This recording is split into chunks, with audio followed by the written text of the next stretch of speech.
Hi guys, welcome to Keithi's Capture. After Jan 2026 அப்ப resolution எடுத்துட்டீங்க. இப்போ ஜூன் 2026 ஆயிடுச்சு.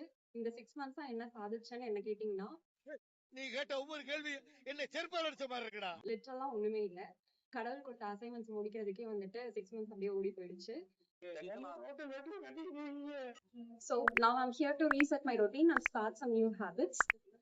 ஸோ நம்ம சேனலுக்கு கீர்த்திஸ் கேப்ஷன் பேர் வைக்கிறதுக்கு முன்னாடி இனிஷியலா வந்துட்டு கீர்த்திஸ் 5D வியூ தான் வைக்கலாம்னு இருந்தோம். அந்த 5Dன்றது வந்துட்டு 5 dimensional aspects of life. அதாவது growth வந்துட்டு என்ன பொறுத்த வரைக்கும் ஒரு 5 aspectsல இருக்கணும். ஃபர்ஸ்ட் வந்துட்டு ப்ரொஃபஷனல் growth இருக்கணும், தென் பர்சனல்ன்றது வந்துட்டு பிசிக்கலாவும் growth இருக்கணும், மென்டலாவும் growth இருக்கணும், and then creative physical personal கீழையும் கொண்டு வரலாம். பட் இருந்தாலும் அதை நம்ம கொஞ்சம் தனியாக வச்சுப்போம். ஸ்பிரிச்சுவல் அண்ட் ஃபினான்ஷியல் இந்த 5 aspectsல வந்துட்டு growth இருக்கணும். ஸோ அதை பத்தி வீடியோஸ் போடலான்றதுக்காக தான் வந்துட்டு கீர்த்திஸ் 5D வியூ ஃபர்ஸ்ட் வைக்கலான் இருந்தேன். அப்புறம் வந்துட்டு அப்பாக்கு வந்துட்டு கீர்த்திஸ் கேப்சர் பிடிச்சனால ஒரு சென்டிமெண்டெல்லாம் அந்த பேரவே வச்சுட்டோம். போட்டியில ஜெயிக்க வேணாம், ஒருவேளை உனக்கு பிடிக்கலன்னா யோசிக்காம அப்பா கிட்ட ஓடி. இந்த 5 ஆஸ்பெக்ட்ஸ்லயும் வந்துட்டு நான் குட்டி குட்டி ஹாபிட்ஸ் வந்துட்டு டெய்லி லைஃப்ல இம்ப்ளிமெண்ட் பண்ணலான்னு இருக்கேன். பர்சனல் ஆஸ்பெக்ட்ல ஃபர்ஸ்ட் பிசிக்கல் ஹெல்த் பத்தி பார்க்கலாம். ஏன்னா சுகர் இருந்தால் தான் சித்திரம் வரை முடியும் என்னவா அடிக்கடி சொல்லிட்டு இருப்பாங்க. எக்ஸாம் டைம்லாம் வந்துட்டு படிச்சுட்டு நான் சாப்பிடாம இருப்பேன். அப்ப உடம்பே நல்லா இல்லைனா எப்படி போய் எக்ஸாம் எழுதணும் இந்த மாதிரி திட்டிகிட்டே இருப்பாங்க. ஸோ ஃபர்ஸ்ட் வந்துட்டு பிசிக்கல் ஹெல்த் பத்தி பார்க்கலாம். அதுல வந்துட்டு ஃபர்ஸ்ட் நான் வந்துட்டு ஒரு 5 பாதாம் டெய்லியும் காலையில சாப்பிடலான்னு இருக்கேன். அண்ட் தென் வந்துட்டு ஐ எக்ஸசைஸ். ஏன்னா இப்போ ரொம்ப டிஜிட்டலைஸ் ஆயிடுச்சு. ஸோ அடிக்கடி வந்துட்டு ரீல்ஸ் ஸ்க்ரோல் பண்றாங்க, இல்லை ஏதோ ஒன்று ஃபோன்ல பார்த்துட்டே இருக்கனால வந்துட்டு டக்குன்னு ஐ டயர்ட் ஆயிடுது. அந்த டயர்டான ஐயோட இன்னும் நான் ரீல்ஸை கூட ஸ்க்ரோல் பண்ணுவேன் தவிர கண்டிப்பா படிக்க மாட்டோம். படிக்க போய் உட்காந்துதான் ஐ வந்துட்டு ரொம்ப அழுதுட்டு இருக்குன்னு நமக்கு தெரியும்.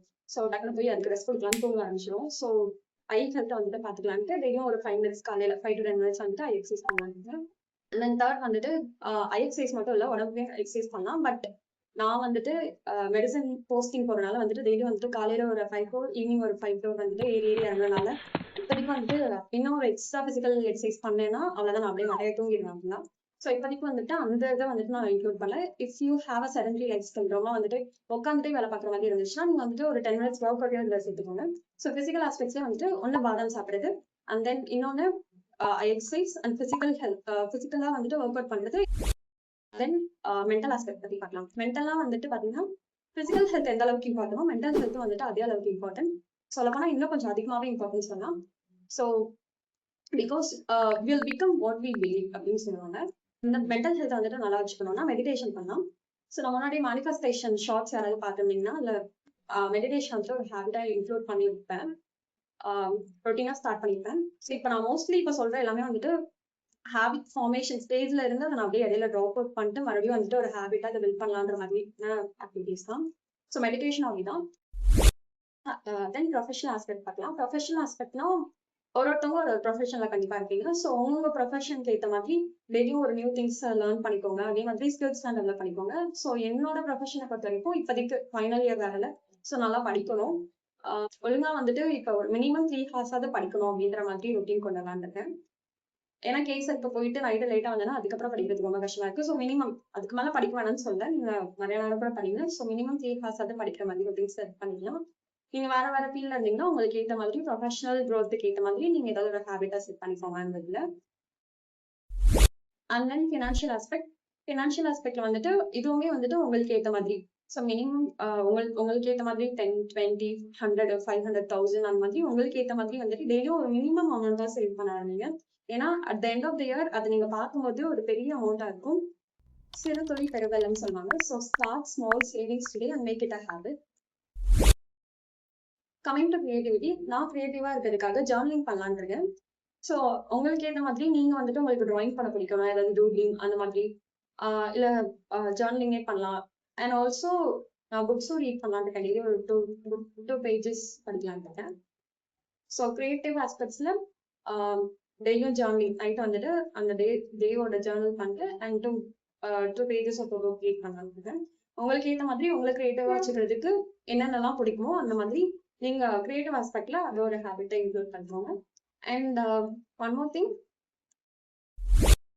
Spiritual aspect. ஸ்பிரிச்சுவல்ல வந்துட்டு about finding what is the purpose of life. So அதுல மெடிடேஷன் இன்க்ளூட் பண்ணலாம், ஏதாவது ரிலீஜியஸ் ஜேர்னி இருந்துச்சுன்னா அதையும் இன்க்ளூட் பண்ணலாம். இப்போலாம் யாரும் ப்ரெசென்ட்டில் இருக்கதே இல்லை, ஃபிசிக்கலி ஹியர் மென்டலி சம்வேர்னு தான் மோஸ்ட்லி இருக்கும். ஸோ இனிமேலாவது வந்துட்டு ப்ரெசென்ட்டில் இருக்கிறதுக்கு நம்ம பழகுவோம். ஓகே, இப்போ இவ்ளோ பார்த்தோம்ல, லாஸ்ட்டா சம்மரைஸ் பண்ணணும்னா ஒண்ணுமே இல்ல. பிசிக்கல் ஆஸ்பெக்ட்ல ஒரு 3 விஷயம். காலையில எழுந்திருச்சோனே 5 பாதாம். அப்புறம் ஐ எக்சர்சைஸ் ஒரு 10 to 20 மினிட்ஸ் மார்னிங் பண்ணலாம். அண்ட் தென் பிசிக்கல் எக்சர்சைஸ் அதுவும் ஒரு 10 to 20 மினிட்ஸ் எய்தர் மார்னிங் இல்லனா ஈவினிங் பண்ணி முடிச்சுங்க. தென் மென்டல் ஆஸ்பெக்ட்ல ஒரு 5 to 10 மினிட்ஸ் மெடிடேஷன். எடுத்தோனே வந்துட்டு ஒரு 1 or 2 hour வந்துட்டு யோகிகள் மாதிரி வந்துட்டு மெடிடேஷன் பண்ணணும்னு சொல்லல. அண்ட் ஆல்சோ மெடிடேஷன் பண்ணிட்டு நீங்க படிச்சு பாருங்க. கண்டிப்பா உங்களுக்கு ஒரு டிஃபரன்ஸ் தெரியும். அண்ட் தென் கிரியேட்டிவ் ஆஸ்பெக்ட்ல டெய்லி ஒரு 2 pages of book and night ஒரு ஜர்னி பண்ணி முடிச்சிடலாம். அண்ட் தென் ஃபினான்ஷியல் ஆஸ்பெக்ட்ல start small savings per day. கண்டிப்பா அது வந்துட்டு லாஸ்ட்ல பார்க்கும்போது ஒரு ஹியூஜ் அமௌண்ட்டாக இருக்கும்போது உங்களுக்கே ரொம்ப சந்தோஷமா இருக்கும். அண்ட் தென் ப்ரொஃபஷனல் ஆஸ்பெக்டில் 3 hours study routine and spiritual ஆஸ்பெக்டில் மைண்ட்ஃபுல் லிவிங். ப்ரெசென்ட்டில் வாழுங்க guys.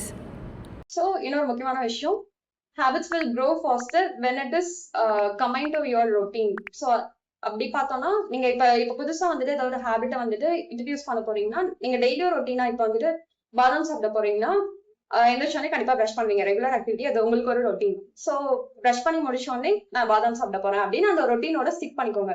ஸோ நீங்க டெய்லியும் பண்ற ஆக்டிவிட்டிஸோட ஏதாவது புதுசா இன்ட்ரடியூஸ் பண்ண போற ஆக்டிவிட்டி வந்துட்டு ஸ்டிக் பண்ணீங்கன்னா அது சீக்கிரம் க்ரோ ஆகும்னு சொல்லுவாங்க. ஸோ அந்த மாதிரி ட்ரை பண்ணுங்கள்.